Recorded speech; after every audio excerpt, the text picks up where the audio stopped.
Para saudara dan saudari yang Tuhan cintai, selamat pagi dan selamat bertemu lagi dalam Renungan Harian edisi hari Sabtu tanggal 24 Oktober 2020. Mengawali hari yang baru ini, kita hendak mendengar dan merenungkan sabda Tuhan. Marilah sebelum kita mendengar dan merenungkan sabda Tuhan, kita berdoa. Dalam nama Bapa dan Putra dan Roh Kudus. Amin. Allah Bapa yang Maha Kuasa dan sumber persatuan kami, himpunlah kami menjadi satu tubuh, menjadi umat-Mu yang dijiwai oleh satu roh, yaitu Roh Yesus Putramu. Semoga hidup kami ini menghasilkan buah kebaikan, kerukunan, dan belas kasih bagi semua saja yang menderita kesulitan dan kesengsaraan. Bersabdalah ya Tuhan, kami siap untuk mendengarkan. Terpujilah Engkau Bapa, Putra, dan Roh Kudus, kini dan sepanjang segala masa. Amin.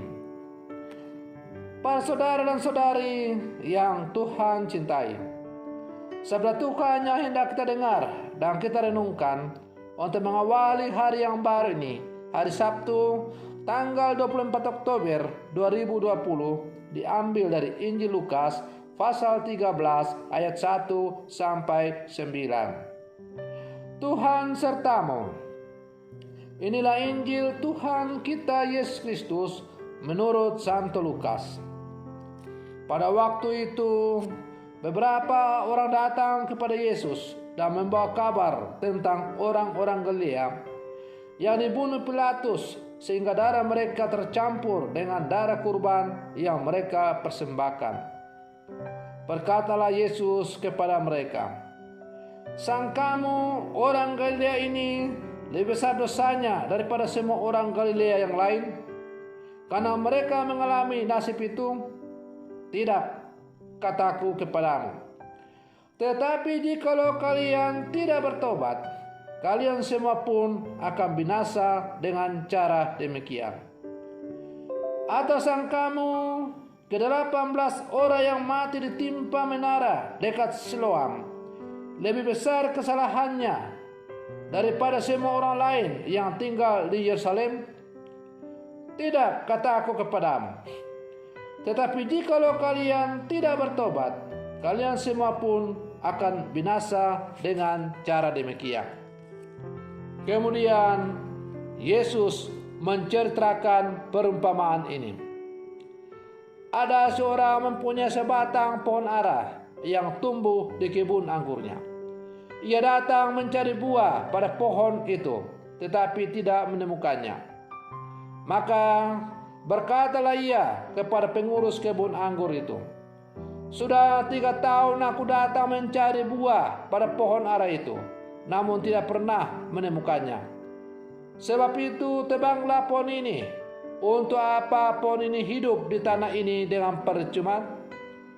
Pengurus kebun anggur itu menjawab, "Tuan, biarkanlah pohon ini tumbuh selama setahun ini lagi. Aku akan mencangkul tanah sekelilingnya dan memberi pupuk kepadanya. Mungkin tahun depan akan berbuah. Jika tidak, tebanglah dia." Demikianlah Injil Tuhan. Para saudara dan saudari yang Tuhan cintai, salah satu sifat buruk manusia adalah suka memperbincangkan kekurangan dan dosa orang lain daripada mawas diri dengan kekurangan diri sendiri. Atau kita lebih suka mencari kesalahan-kesalahan orang lain daripada memeriksa diri kita sendiri. Sifat ini akan lebih buruk lagi jika dibarengi dengan rasa lebih baik daripada orang lain dan tidak percaya bahwa orang lain bisa berubah dan berkembang baik. Para saudara dan saudari yang Tuhan cintai, dalam bacaan Injil hari ini, kita mendengar Yesus menegur. Yesus menegur orang-orang yang merasa lebih baik daripada orang-orang yang ditimpa kemalangan dan menganggap orang-orang itu lebih berdosa. Yesus mengingatkan mereka bahwa dengan sikap seperti itu, mereka sesungguhnya tidak lebih baik daripada orang-orang malang itu. Yesus menyerukan gerakan pertobatan bagi semua. Karena seperti diungkapkan oleh Rasul Paulus, bahwa banyak orang mengalami hidup dalam daging daripada hidup dalam roh. Para saudara dan saudari yang Tuhan cintai, ketika orang-orang datang dan menceritakan tentang orang-orang Galilea yang dibunuh, lalu kemudian darahnya dicampurkan dengan korban yang mereka persembahkan, mereka atau orang-orang ini menyangka bahwa orang-orang Galilea ini adalah orang-orang jahat, orang berdosa, dan karena itu pantas untuk mendapat hukuman. Bukan hanya itu saja, orang-orang ini juga datang mengatakan hal itu kepada Yesus dengan maksud supaya Yesus memuji mereka, karena mereka dalam hati pasti menganggap dirinya sebagai orang yang lebih baik. Dan karena itu mereka tidak akan mengalami nasib demikian. Tapi Yesus mengetahui kepicikan hati mereka. Karena itu Yesus mengatakan, sangkamu bahwa orang-orang Galilea ini lebih besar dosanya daripada dosa semua orang Galilea yang lain, karena mereka mengalami nasib itu? Tidak, kata aku kepadamu. Tetapi jikalau kamu tidak bertobat, kamu semua akan binasa dengan cara demikian. Artinya, Yesus mau menyampaikan bahwa mereka jangan menganggap diri sebagai orang saleh, orang benar, sementara orang yang mengalami kemalangan itu adalah orang berdosa, orang jahat. Karena siapapun kita semua orang berdosa.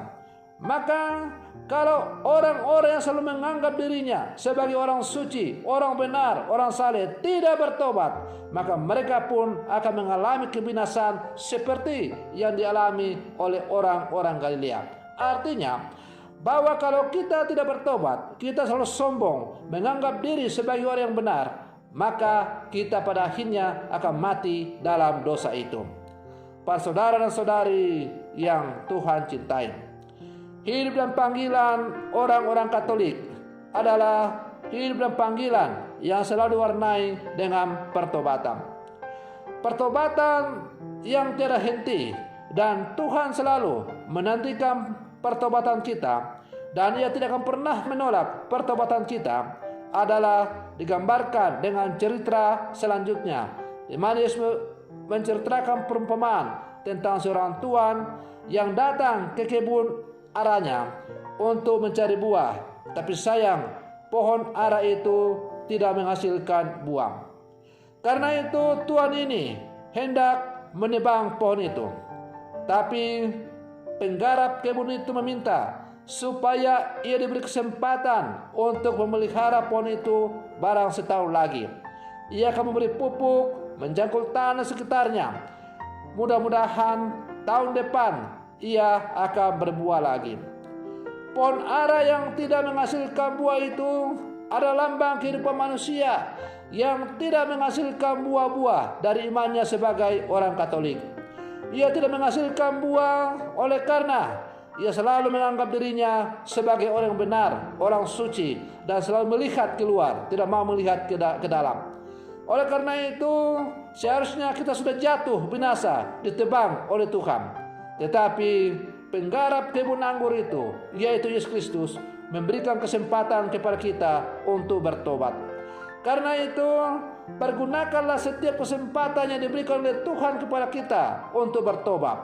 Karena itu, karena hanya dengan pertobatan kita akan menghasilkan buah yang berlimpah.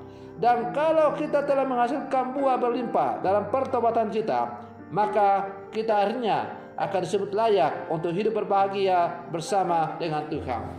Para saudara dan saudari yang Tuhan cintai, karena itu Marilah selalu kita mewarnai kehidupan dan panggilan kita sebagai orang-orang Katolik dengan sikap pertobatan yang terus-menerus. Karena bagaimanapun kita ini adalah orang-orang yang berdosa. Setiap saat, setiap detik, setiap hari, setiap jam, setiap minggu, setiap bulan, setiap saat.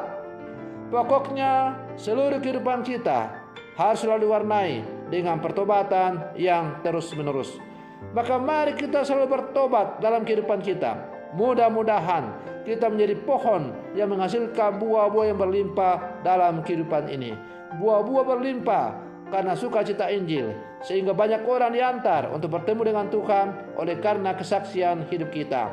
Semoga demikian. Selamat pagi. Tuhan Yesus memberkati.